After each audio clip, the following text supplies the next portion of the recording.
समय, काल, परिस्थिति, समस्त जीव कभी नहीं बदलते। बदलती है तो बस हमारे जीने का तरीका। क्योंकि समय वास्तविकता में अस्तित्व नहीं रखती है। समय है सिर्फ हमारे सोच में, जिसको मनुष्य ने बस अपनी सुविधा के अनुसार प्रयोग किया है।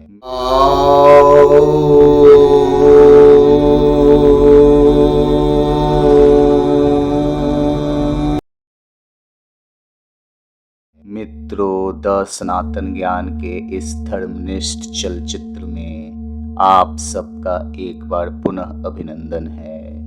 आज के इस चलचित्र में हम लोग यह जानने का प्रयत्न करेंगे कि कैसे प्राचीन काल के लोग, जिनको हम प्राचीन काल समझते हैं परंतु ऐसा नहीं है, आरंभ से जो मनुष्य थे उनके बारे में हमेशा ही ऐसे बोला जाता है कि जब उस समय कोई टेक्नोलॉजी नहीं थी, जब उस समय कोई टेलीस्कोप नहीं था, तो कैसे उन्होंने चांद का गणना किया, कैसे उन्होंने सूर्य और पृथ्वी के बीच का डिस्टेंस पता किया, जो हमारे वेद में लिखा हुआ है, और भी समस्त सृष्टि के बारे में जो भी जानकारियाँ दी हुई हैं, उन सब के बारे में लोग हमेशा यही बोलते हैं कि जब उस समय कोई टेक्नोलॉजी नहीं थी, जब उस समय साइंस इतना एडवांस नहीं हुआ था, तब उस समय के मनुष्यों ने ये सब डिस्कवरीज और इन्वेंशंस कैसे किए। और ख़ास तौर से जब हमारे पौराणिक मंदिरों, इमारतों, उसके किए गए आर्किटेक्चरल वर्क, बहुत सारी ऐसी मंदिरें हैं जो नवग्रहों की दशा, सोलर सिस्टम का पैटर्न और समस्त यूनिवर्स के बहुत सारे चीज़ों को दर्शाते हुए बनाए गए थे। जैसे महाराष्ट्र का महालक्ष्मी टेम्पल, जहाँ पे सूर्य भगवान साल में 3 बार एंट्री करते हैं देवी के ऊपर। एक बार मस्तक पे पड़ते हैं, एक बार छाती पे और एक बार पैर पे पड़ के फिर निकल जाते हैं। जैसे कोणार्क सन टेम्पल, जहाँ पे सन के हर एक रंग के अनुसार हर चीज को बनाया गया है, उसके गति के अनुसार, उसके चक्र के अनुसार, और भी बहुत सारे नवग्रहों के अनुसार गणनाएं की करके A to Z हर चीज बनाई गई है। और बहुत सारे वर्तमान के मूर्ख मानव जो यह समझते थे कि उस समय के लोग मैथमेटिक्स में उतने आगे नहीं थे, वो और भी जितनी सारी इमारतें हैं जिसमें ज्योमेट्रिकल शेप, ट्राइगोनोमेट्री के शेप और A to Z उससे जुड़ी हुई हर बातें बनाई गई और दिखाई जा चुकी हैं। तो अभी के मनुष्य यह सवाल उठाते हैं कि आखिरकार उस समय के मनुष्य जब यह सब चीज़ों का इन्वेंशन नहीं हुआ था,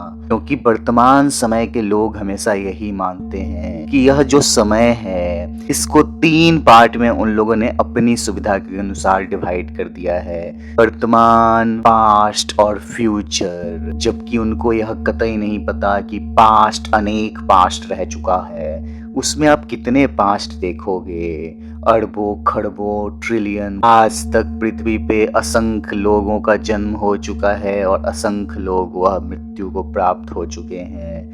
ऐसे में कितने सारे ही ऐसे लोग रहे होंगे जिनको ग्रेविटी का पता था, जिनको थ्योरी ऑफ रिलेटिविटी का पता था, जिनको इस अनंत ब्रह्मांड का अनंत ज्ञान था, पर उन्होंने अपने ज्ञान को अभी के मानवों की तरह रजिस्टर नहीं करवाया, उसका कोई पेटेंट नहीं लिया, और ऐसे भी समय के साथ खत्म हो जाता है ये सब चीज़ें। आप आधुनिक समय के हिसाब से देख सकते हो कि पिछले 500 सालों में सबसे पहले ऑफिशियली रजिस्टर्ड ग्रेविटी के बारे में किसने बताया, तब उसमें न्यूटन का नाम आएगा।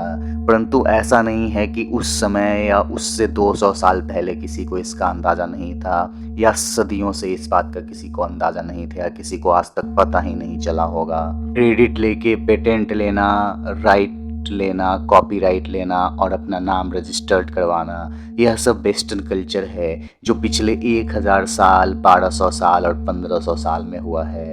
परंतु मनुष्यों का इतिहास इससे कहीं ज़्यादा पुराना है। लाखों लाखों वर्ष पहले भी मनुष्य थे और उस समय के मनुष्य हमसे काफ़ी ज़्यादा ज्ञानी थे। इसके पीछे का मुख्य कारण यह है कि जब आप प्रकृति से जुड़ा हुआ जीवन जीते हैं तब आप प्रकृति को बहुत ही अच्छे से समझते हैं। प्राचीन मानव यूनिवर्स में रहता था, न कि आधुनिक मानव की तरह अपना एक खुद का आर्टिफिशियल क्रिएट किया हुआ यूनिवर्स। आज हम लोग एक बनावटी जीवन जी रहे हैं। हमने जो स्वयं से मशीन्स बनाई हुई हैं, उन सब मशीन्स से घिरा हुआ जीवन जी रहे हैं।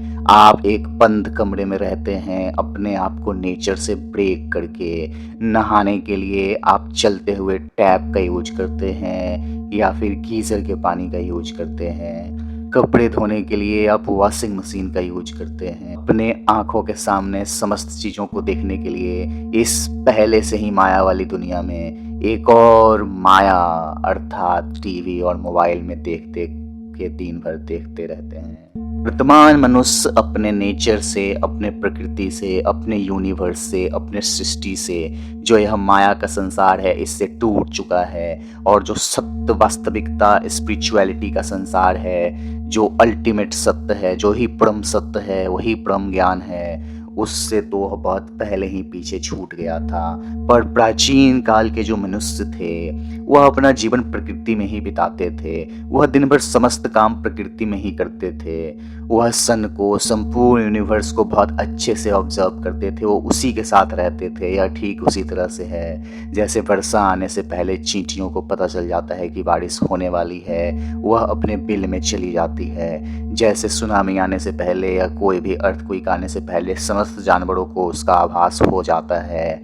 इसके पीछे का मुख्य कारण यह है कि वह एक प्राकृतिक जीवन जीते हैं। आज से 1300 साल पहले का टाइगर भी उतना ही ताकतवर या मजबूत होता था जितना आज का टाइगर है। अर्थात उसकी लाइफ स्टाइल नहीं बदली, वह अभी भी वही प्राकृतिक जीवन जी रहा है, तो वह अभी भी उतना ही मजबूत है, उतना ही शक्तिशाली है जितना वह पहले हुआ करता था। परंतु मानवों के साथ ऐसा नहीं है। मानवों ने अपना समस्त जीवन शैली बदल लिया, जिसकी वजह से आज से 1000 साल पहले के मानव जितने शक्तिशाली हुआ करते थे मानसिक रूप से, शारीरिक रूप से, उतने अभी के मनुष्य नहीं रह गए। अभी के मनुष्य बिल्कुल ही अपने आप को प्रकृति से तोड़ के पूर्ण रूप से मशीन्स के ऊपर निर्भर हो गया है। जो मशीन्स हमने स्वयं से ही बनाई है, उन सब मशीन्स के ऊपर ही आप 100% निर्भर हो गए हो। आप अपने आप को प्रकृति से बिल्कुल ही दूर कर लिए हो, या समस्त सृष्टि से आप अपने आप को दूर कर लिए हो, और आपको लगता है कि यह सांसारिक दुनिया में, यह मटेरियलिस्टिक वर्ल्ड में, ये जो टेक्नोलॉजी के नाम पे जो आपने चीज़ें डेवलप की हैं, यह आपको सत्य का ज्ञान कराएगा। ऐसा कभी नहीं हो सकता, क्योंकि सत्य आपके भीतर है। यह संसार पहले से ही माया का संसार है, और इसमें यदि हम सत्य बाहरी दुनिया में खोजने जाएंगे तो ना हमें इसका कोई अंत मिलेगा, ना इसका हमें कोई ओर मिलेगा, ना ओर न छोड़। तब हम इस अनंत माया के अनंत लूप में खो से जाएंगे, क्योंकि यह समस्त सृष्टि लूप है, मैट्रिक्स है। दोनों में से कोई एक हो सकती है। जितने भी काम होते हैं, क्योंकि ये माया का जनरेशन भी लूप से ही होता है।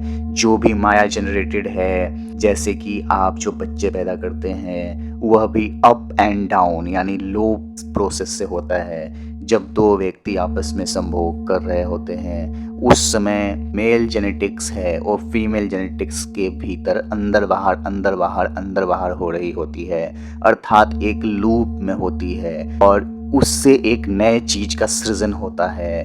अर्थात पूरी सृष्टि, यह जो हमें नजर आ रही है अपने नेत्रों से, यह वास्तव में लूप है, क्योंकि यह लूप से जनरेट हुआ है, और यहाँ पे हर एक चीज लूप है। या फिर यह एक मैट्रिक्स हो सकता है, गेम की दुनिया। जैसे हम किसी गेम को खेल रहे होते हैं, उसके अंदर जो कैरेक्टर्स होते हैं उसकी तरह है कि इसको कोई चलाने वाला और है। या फिर यह संपूर्ण सृष्टि किसी एक ही मानव के भीतर होगी, मानव नहीं, किसी एक बॉडी के भीतर होगी, भगवान विष्णु के बॉडी। जैसे आपके बॉडी में जो सीमेन निकलता है, उसमें बहुत सारे ड्रॉपलेट्स होते हैं, उसमें बहुत सारे स्पर्म्स होते हैं, वो भी उसमें भटकते रहते हैं, और उनको लगता है कि समस्त सृष्टि यही है, ये जो पूरा लिक्विड है। पर वैसा नहीं है। वह महज एक मनुष्य के एक छोटे से अंग से पूरे शरीर का जो उसका रस निकला है, उसमें भटक रहा है। उसी तरह से इस अखंड ब्रह्मांड में आप जितने भी एस्ट्रॉयड्स, मेटियोर्स देख रहे हो, ये सब वो छोटे छोटे ड्रॉपलेट की तरह है। जैसे वह छोटे छोटे स्पर्म्स, छोटे छोटे ड्रॉपलेट हमारे हमारे सीमन में भटकते रहते हैं, उनको लगता है कि समस्त सृष्टि यही है। उसी तरह से यह समस्त ब्रह्मांड के जितने भी कण हैं, कंकड़ हैं, जो हवा में ऐसे ही घूमते रहते हैं, बहुआते रहते हैं, यह सब वास्तव में किसी एक ही शरीर के भीतर का अंग होगा और फिर वह शरीर अनंत शरीर में समाहित होगा। इसीलिए हमें अपने भीतर से वह परम तत्व जो सृष्टि के कण कण में समाहित है, वही एक परम तत्व, आत्मीय तत्व, वह इलेक्ट्रिसिटी जिसमें संपूर्ण सृष्टि समाहित है, उसका ज्ञान जब आप करोगे तभी आपको वास्तविकता का ज्ञान होगा और आप फिर ब्रह्म तत्व, आप उस ईश्वरिक तत्व में हमेशा के लिए मिल जाएंगे और इस जन्म मृत्यु के चक्र से मुक्त हो जाएंगे। अलग अलग शरीर में भटकते रहना इलेक्ट्रिसिटी की तरह, जैसे जो इलेक्ट्रिसिटी होती है, यह एक इलेक्ट्रिक एप्लियंस के बाद दूसरे इलेक्ट्रिक एप्लियंस में जाती है। उसी तरीके से हमारी आत्मा जो हम हैं, यह हमारी शरीर नहीं है। हमारी आत्मा एक शरीर से दूसरी शरीर भटकते रहती है। इसीलिए हमें उस आत्मा का ज्ञान करना होगा, अर्थात आत्मज्ञान करना होगा। और प्राचीन काल के लोग जो थे, उनमें से बहुत सारे लोगों को आत्मज्ञान था। जितने भी ऋषि मुनि थे, वो सब क्या आत्मज्ञानी पुरुष होते थे। उनको मोक्ष की प्राप्ति हो चुकी होती थी, उनको परम ज्ञान की प्राप्ति हो चुकी होती थी।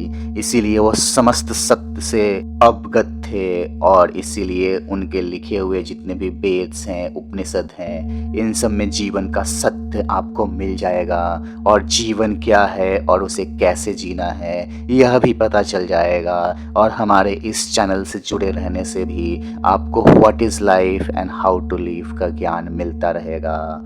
तो मित्रों, मिलते हैं अगले ही ऐसे किसी रोचक ज्ञानवर्धक चलचित्र में। तब तक के लिए आप सबका यह चलचित्र देखने के लिए हृदय से धन्यवाद।